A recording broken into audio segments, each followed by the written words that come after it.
When the moment came for speeches, the hall fell silent. King Charles, standing with dignified composure, raised his glass.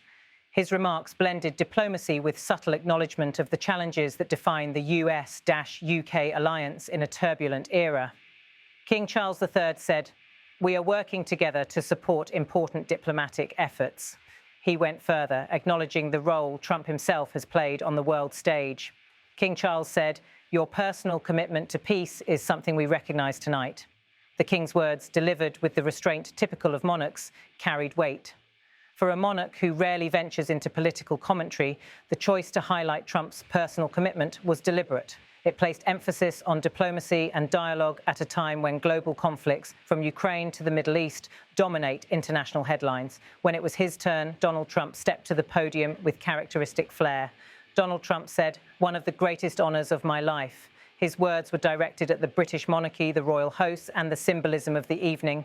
With this visit, Trump underlined he became the only US president in history to be granted 2 state visits to the United Kingdom.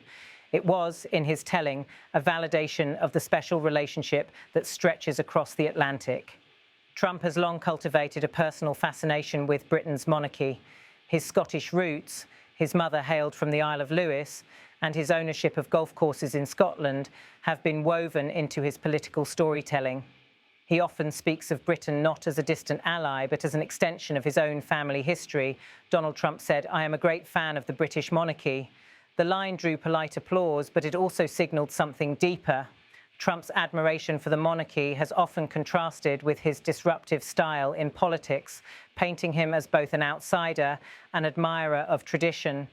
Beyond the glittering chandeliers and royal etiquette, this banquet carried serious political undertones.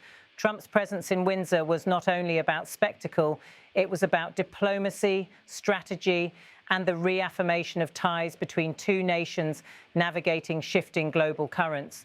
For Britain, still seeking to recalibrate its international role after years of Brexit turbulence, hosting Trump was a chance to underscore its enduring bond with Washington.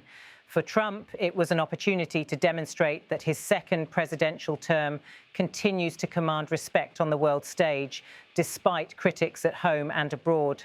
The banquet also came at a time of heightened geopolitical uncertainty.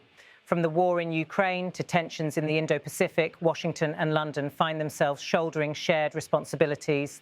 The symbolism of unity, played out in a royal banquet hall, was as important as any policy statement.